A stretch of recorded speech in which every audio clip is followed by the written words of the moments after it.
హరి ఓం. పరమేశ్వర స్వరూపమైన సభకి నమస్కారం.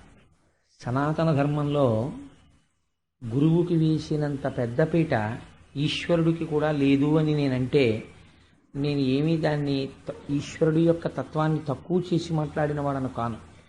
ఎందుచేత అంటే గురుర్ బ్రహ్మ గురుర్ విష్ణు గురుర్దేవో మహేశ్వర గురు సాక్షాత్ పరబ్రహ్మ తస్మై శ్రీ గురవే నమః అని ఆ గురువులకి తాను అనుభవించేటటువంటి సమస్త ఐశ్వర్యము కూడా వారి వలన కలిగినటువంటి అనుగ్రహమే అన్న బుద్ధితో చక్రవర్తులు కూడా అనుభవించేవారు. ఈ దేశంలో గురువులకి ఇయ్యబడినంత గౌరవం ఎవ్వరికీ ఇయ్యబడలేదు. ఆ గురువు సర్వకాలములయందు స్వార్థమును పరిత్యజించినటువంటి వాడై శిష్యోద్ధరణ కోసమని కేవలముగా పరబ్రహ్మమునందు తాను రమిస్తూ జీవితాన్ని గడిపేవాడు. ఈశ్వరుడికి చేసిన సేవ గొప్పదా, గురువుకి చేసినటువంటి సేవ గొప్పదా అన్న ప్రశ్న వేస్తే ఈశ్వరుడికి చేసిన సేవ కన్నా గురువుకి చేసినటువంటి సేవయే గొప్పది. ఎన్నో సందర్భాల్లో దాన్ని ఈశ్వరుడు నిరూపించాడు. నేను కూడా అటువంటి మహాభాగవతులు గురువులైనటువంటి వాళ్ళు ఎవరున్నారో అటువంటి వాళ్ళ పాదములు కడిగి ఆ పాదములు కడిగినటువంటి నీటిని నేను తాగి లక్ష్మీదేవి మీద చల్లుతుంటాను అని చెప్పాడు. మీరు కుచేలోపాఖ్యానంలో చూద్దురు గాని కుచేలుణ్ణి ఎలా ఆదరించి చూపిస్తాడో. సరే, అందుచేత గురువులకు ఉన్నటువంటి ప్రాధాన్యం అంత గొప్పది.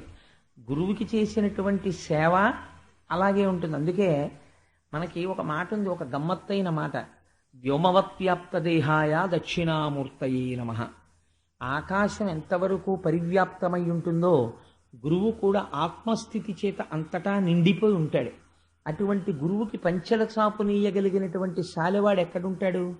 కాబట్టి గురువుకి ఇది ఇచ్చాను అది ఇచ్చాను అనడం వల్ల గురువు తృప్తి చెందడు. నిజానికి దేని వలన తృప్తి చెందుతాడు అంటే గురువుకి చేయగలిగినటువంటి మర్యాద ఒక్కటే.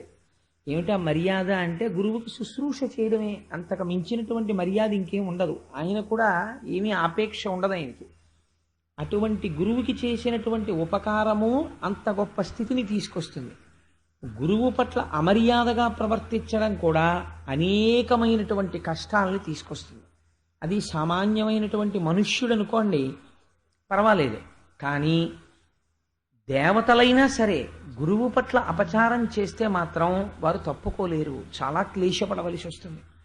ఈ విషయాన్ని, గురువుల యొక్క వైభవాన్ని, గురువులు ఎంత స్వార్థత్యాగంతో ఉంటారో, వారు ఎంత శక్తివంతులై ఉంటారో, నిరంతరము ఈశ్వరుడికి ప్రణిపాతం చేస్తూ ఆత్మానుభవ సిద్ధులై ఎలా రమిస్తూ ఉంటారో చూపించేటటువంటి కొద్ది బలవత్తరమైనటువంటి ఆఖ్యానములను వ్యాసుడు శ్రీమద్భాగవతమునందు పొందుపరచారు.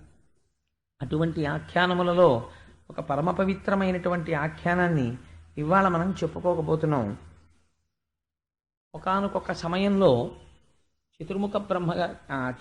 ఇంద్రుడు ఒక పెద్ద సభని తీర్చి ఉన్నాడు. ఆ సభకి అశ్వినీ దేవతలు వచ్చారు, యక్ష గంధర్వ కిన్నెర కింపురుషాదులు వచ్చారు, ఎందరో పెద్దలు వచ్చారు. వీరందరూ అక్కడ నిలబడి ఉండగా అప్సరసలు సేవిస్తూ ఇంద్రుడు సముచితమైనటువంటి సింహాసనం మీద కూర్చునున్నాడు. అందరూ ఇంద్రుడిని సేవించేవారు తప్ప ఇంద్రుడి చేత సేవింపబడవలసినటువంటి వారు ఆ సభలో లేరు. ఇక్కడే మీరు ఒక గమ్మత్తు తెలుసుకోవాలి. మీరు మిమ్మల్ని పూజించే వాళ్ళు చాలామంది ఉండొచ్చు. ఒక ఉదాహరణ నేను చెప్తాను. ఇప్పుడు మీ అందరికీ నా యందు ఒక గౌరవభావం ఉన్నది అని నేను కాసేపు ఊహ చేశాను అనుకోండి. అంతటి గౌరవం పొందడానికి నేను పాత్రుడను కాను, అయినా గౌరవమును నేను పొందుటకు పాత్రుడను అని ఒక 2 నిమిషాలు నేను ఆలోచన చేశాను అనుకోండి. మీరందరూ నాకు నమస్కరిస్తారు. ఒక ఉదాహరణకి చెప్తున్నాను. అంటే నేను నిజంగా అలా నేను నమస్కారాలు పొందగలిగినంత అర్హుడనని నేను మాట్లాడటలేదు. ఒక ఉదాహరణకి చెప్తున్నాను. మీరందరూ నాకు నమస్కరిస్తారనుకోండి. నేను ఈ సభలో ఇలా కూర్చుని ఉండగా మాకు గురువులైనటువంటి బ్రహ్మశ్రీ మల్లంపల్లి అమరేశ్వర ప్రసాద్ గారు అలా నడిచి వెళ్ళి ఆ మూల ఎక్కడో కుర్చీలో కూర్చుంటూ నాకు కనపడ్డారనుకోండి. ఉత్తర క్షణం నేనేం చేయవలసి ఉంటుంది అంటే, అయ్యో నన్ను గౌరవించేవాళ్ళు, నాకు నమస్కరించేవాళ్ళు ఇంతమంది ఉన్నారు సభలో అని చూడడానికి వీలు లేదు. ఒకవేళ నేను ప్రసంగ మధ్యంలో ఉండగా మా గురుదేవులు ఇలా నడిచొస్తూ కనపడింది అనుకోండి, ఎన్నడూ వేదిక మించి లేచేటటువంటి అలవాటు లేకపోయినా ఒకవేళ మా సభలో గురువుగారు ఇలా వస్తూ కనపడ్డారనుకోండి, ఉత్తర క్షణం నేను చేయవలసిన కర్తవ్యమేమి? ఆప్ చేసి ప్రసంగాన్ని గబగబా కిందకి దిగి నా శిరస్సుని వారి పాదములకు తాటించి నమస్కరించాలి. ఎందుచేత అంటే ఆ గురువు యొక్క వైభవము ప్రకాశించి నా చేత మాట్లాడింపచేస్తాను. మా గురువుగారి అనుగ్రహం నా యందు ఆలోచించగలిగిన శక్తిగా పరిణమించింది. మా గురువుగారి ఆశీర్వచనం నన్ను ఇవాళ ఒక 4 విషయాలు ప్రస్తావన చేయగలిగినటువంటి శక్తిగా ఉన్నది. ఈశ్వరుడు కరచరణాదులతో కదిలి వచ్చిన రోజున నేను అదృష్టవంతుడినే సాకార దర్శనమును పొందగలిగితే, కానీ నిరంతరము నా పాలిట ఈశ్వరుడి కన్నా ఎక్కువై నాకు దర్శనమిచ్చి నన్ను ఆశీర్వదించగలిగినది ఎవరు? నా గురువులే. ఆ గురువు కనపడ్డారనుకోండి, ప్రణిపాతం చెయ్యవలసిందే. ఆ గురువులకి కూడా మళ్ళీ ఒక వరుస ఏర్పాటు చేసింది పార్వతీదేవితో. పరమశివుడు అంటాడు, సూచక గురువు అని మనకు ఒకరు ఉంటారు. సూచక గురువు అంటే చిన్నతనంలో పాఠం చెప్పినవారు. సూచక గురువు కనపడితే లేచి నమస్కారం చెయ్యాలి. సూచక గురువు కన్నా గొప్పవారెవరు అంటే వాచక గురువు. వాచక గురువు అంటే ఒక ఆశ్రమాన్ని నిర్మాణం చేసినప్పుడు మనం లోపలికి వెళ్ళగానే దాంట్లో నియమాలు చెప్తారు. ఒక్కొక్క చోట ధర్మాధికారి అని పిలుస్తూ ఉంటారు. అయ్యా, ఈ ఆశ్రమంలో మీరు ఇలా ప్రవేశించాల్సి ఉంటుంది, ఇక్కడిక్కడ ఇలా దర్శనం చెయ్యాలి, ఈ ఆశ్రమానికి కట్టుబాటు ఉంటుంది అని చెప్తారు. వారిని వాచక గురువు అంటారు. వీరిద్దరికన్నా గొప్పవారు ఒకరు ఉంటారు, వారిని బోధక గురువు అంటారు. వారు మంత్రోపదేశం చేసినటువంటి గురువు. వారు వయస్సులో మనకన్నా చిన్నవారైనా మంత్రోపదేశం చేసిన గురువు కనపడినా సరే ప్రణిపాతం చెయ్యాలి నేల మీద పడి. అందుకని బోధక గురువు. బోధక గురువు కన్నా గొప్పవారెవరు? పరమగురువు. పరమగురువు అంటే ఒక చంద్రశేఖర పరమాచార్య స్వామి వంటి మహాపురుషులు.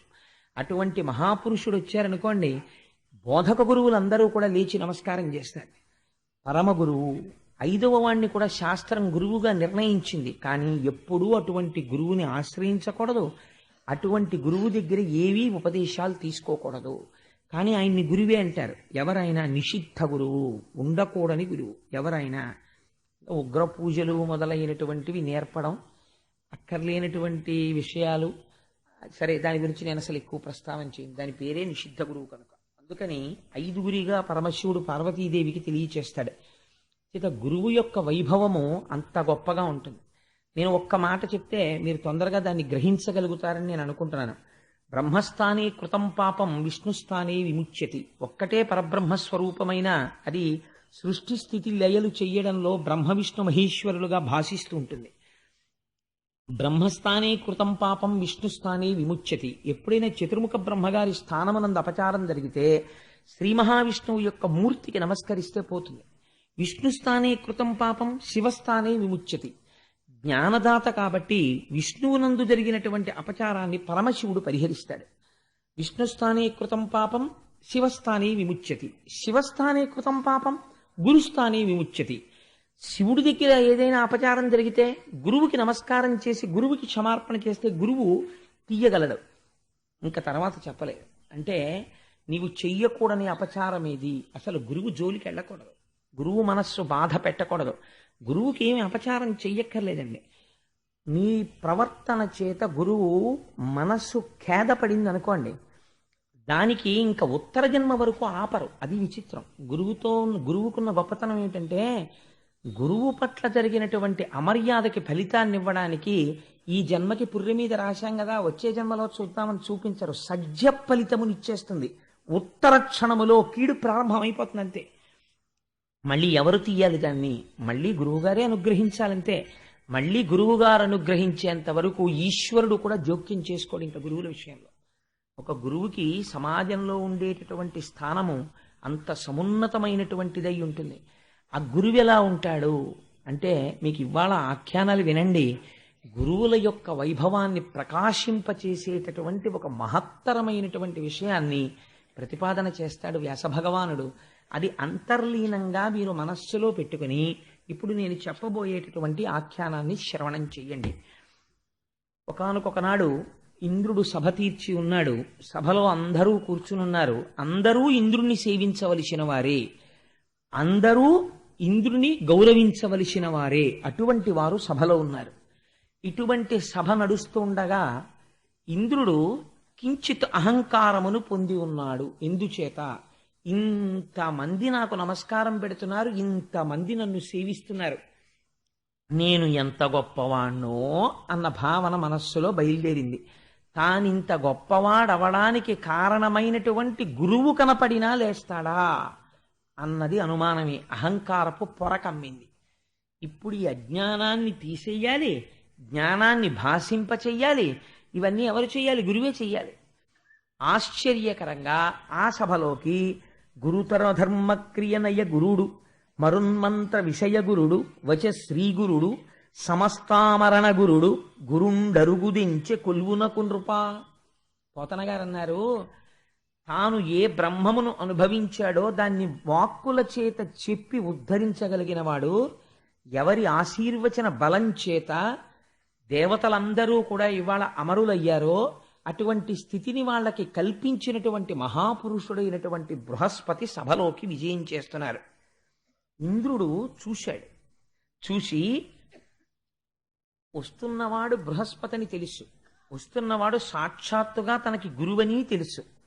కానీ ఒక మాట అనుకున్నాడు, ఇంతమంది నన్ను సేవిస్తున్నారు, మా గురువు వస్తుంటే నేను లేచి నిలబడి నమస్కారం చేసి ఎదురు వెళ్ళి గురువుగారు రెండని తీసుకొచ్చి ఒక ఆసనం మీద కూర్చోపెట్టడం ఏమిటి అనుకున్నాడు.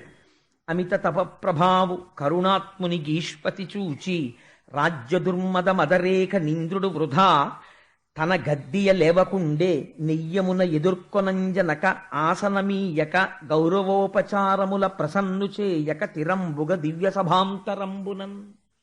ఏం చెయ్యలేదు అంటే, వచ్చిన గురువుగారు తాంబూలాలు అడిగే గురువుగారు కాదు ఆయన. నాకేమైనా సభలోకి వచ్చాను కదా, ఓ హారం ఇస్తావా, 116 ఇస్తావా అని అడిగే గురువుగారు కాడు ఆయన. ఎన్నడూ ఏదీ కోరకుండా ఇంద్రుణ్ణి ఇవాళ ఇంద్రుణ్ణి చేసిన గురువుగారు. అటువంటి గురువు వస్తుంటే చెయ్యవలసిన మర్యాద ఒకటి ఉన్నది. ఏది చెయ్యలేదు. లేచి నిలబడలేదు, నమస్కరించలేదు, ఎదురు వెళ్ళలేదు, స్వాగతం పలకలేదు, ఒక ఉచితాసనమును చూపించలేదు, అర్ఘ్యమియ్యలేదు, పాద్యమియ్యలేదు, ఏమీ పలకలేదు.